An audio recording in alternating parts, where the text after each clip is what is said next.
Hey curious minds, I am back again. Araf ने अभी तक ट्रेन में कदम भी नहीं रखा था, फिर भी उसके कैमरे पर एक मैसेज आ चुका था, पैसेंजर कंफर्म्ड। लेकिन असली डर तब शुरू हुआ जब उसने ट्रेन की पैसेंजर लिस्ट देखी और उसमें अपना नाम, अपनी फोटो और अपनी मौत की तारीख लिखी हुई देखी। Welcome to hidden diaries x.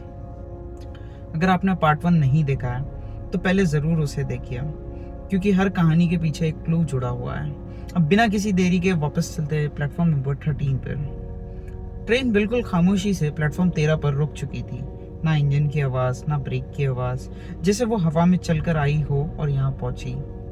दरवाजे धीरे से खुले, अंदर बैठे सारे पैसेंजर सीधा सामने देख रहे थे। किसी ने पलक तक नहीं झपकी, किसी ने बात नहीं की। सबके चेहरे अजीब तरह से बेजान थे। सिर्फ लास्ट कंपार्टमेंट की खिड़की से वही अनजान आदमी आरफ को देखकर मुस्कुरा रहा था। आरफ ने हिम्मत करके एक कदम आगे बढ़ाया, लेकिन ट्रेन में चढ़ने से पहले उसने कैमरा प्लेटफॉर्म की तरफ घुमाया।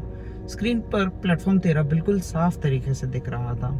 उसने कैमरा बंद किया और तुरंत दोबारा ऑन किया। इस बार प्लेटफॉर्म गायब था, स्क्रीन पर सिर्फ प्लेटफॉर्म 12 था। लेकिन जब उसने अपनी आंखों से देखा तो प्लेटफॉर्म 13 उसके सामने ही खड़ा था। कैमरा और आंखें दोनों अलग अलग सच्चाई दिखा रही थी। तभी ट्रेन के अंदर से एक बुजुर्ग आदमी धीरे से बाहर आया। उन्होंने बिना आरफ की तरफ देखे कहा, तुम्हारे पास अब भी वक्त है। आरफ ने पूछा, आप कौन है? बुजुर्ग बोला, मैं भी कभी तुम्हारी तरह इन्वेस्टिगेशन करता था और वही करने यहाँ आया था। उन्होंने अपनी जेब से एक पुरानी रेलवे पास निकाली। उस पर इशू डेट थी 17 अगस्त 1998 और एक्सपायरी डेट कभी लिखी ही नहीं गई थी। तुम सोच रहे होंगे मैं जिंदा कैसे हूँ? बुजुर्ग मुस्कुराया, मैं जिंदा नहीं हूँ, मैं सिर्फ घर नहीं जा पाया। और ये कहकर वो धीरे धीरे धुंध की तरह हवा में मिलने लगा। आरफ का गला सूख गया। उसने उन्हें पकड़ने की कोशिश की, लेकिन उसके हाथ सिर्फ ठंडी हवा छू पा रहे थे। अचानक ट्रेन के अंदर से एक पुरानी घंटी बजी। एक कंडक्टर बाहर निकला।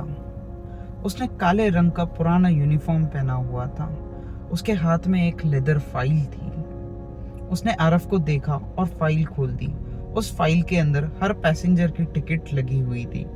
कंडक्टर ने बिना कुछ कहे एक टिकट निकाली। उस टिकट पर नाम था आरफ मल्होत्रा, सीट नंबर 13। आरफ का दिल जोर जोर से धड़कने लगा। ये मजाक किसने किया? कंडक्टर ने पहली बार बोलना शुरू किया, यहाँ रिजर्वेशन कभी गलत नहीं होता। आरफ ने टिकट छीन ली। नीचे एक लाइन लिखी हुई थी, डेस्टिनेशन रिटर्न नॉट अवेलेबल। और उसके नीचे एक तारीख। वो तारीख कल की नहीं थी, 2 दिन बाद की भी नहीं थी। वो तारीख थी जिस दिन आरफ का जन्म हुआ था, जैसे उसका सफर उसके पैदा होने से पहले ही शुरू हो चुका था। आरफ घबरा कर पीछे हटा। उसने स्टेशन की तरफ भागने की कोशिश की, लेकिन प्लेटफॉर्म 12 की जगह सिर्फ गहरा अंधेरा था, जैसे पूरा स्टेशन ही गायब हो गया हो। अब सिर्फ प्लेटफॉर्म 13 हो और वो ट्रेन। उसने तुरंत अपना मोबाइल निकाला। Network zero, emergency call failed. उसने अपनी टीम को वॉइस मैसेज रिकॉर्ड किया, मैं प्लेटफॉर्म 13 पर हूँ, अगर ये रिकॉर्डिंग मिले तो। रिकॉर्डिंग सिर्फ 3 सेकंड बाद खुद ही डिलीट हो गई। फोन की स्क्रीन पर एक ही मैसेज आया, passengers can not contact the outside world. तभी ट्रेन के अंदर बैठी हुई एक छोटी सी लड़की ने धीरे से खिड़की हुई। उसकी खिड़की पर हाथ रखा था और बिना आवाज के हाथों से सिर्फ एक शब्द लिखा था, भागो। उस पल लास्ट कंपार्टमेंट में बैठा हुआ मुस्कुराता हुआ आदमी अचानक से खड़ा हो गया। उसने मुस्कान धीरे धीरे से बड़ी होती गई। उसने अपनी उंगली से सीधा आरफ की तरफ इशारा किया। अब पूरी ट्रेन के सारे पैसेंजर्स एक साथ आरफ की तरफ मुड़ गए।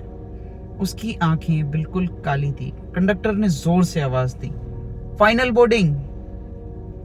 ट्रेन के दरवाजे एक एक करके बंद होने लगे। सिर्फ एक दरवाजा खुला था, सीट नंबर 13 के सामने, और बिना किसी के छुए आरफ के पैर अपने आप उस दरवाजे की तरफ चलते गए। To be continued. अगर आखिरी पार्ट में खुलेगा प्लेटफॉर्म 13 का सबसे बड़ा राज, कौन चला रहा है इस अजीब ट्रेन को, और क्या इस इंसान का नाम एक बार पैसेंजर लिस्ट में आ गया तो क्या वो कभी लौट कर वापस नहीं आता। ये सच जानने के लिए बने रहे हिडन डायरीज एक्स के साथ। फाइनल पार्ट में सब चीज़ें क्लियर होंगी। New video everyday 7 AM and PM। Thank you so much.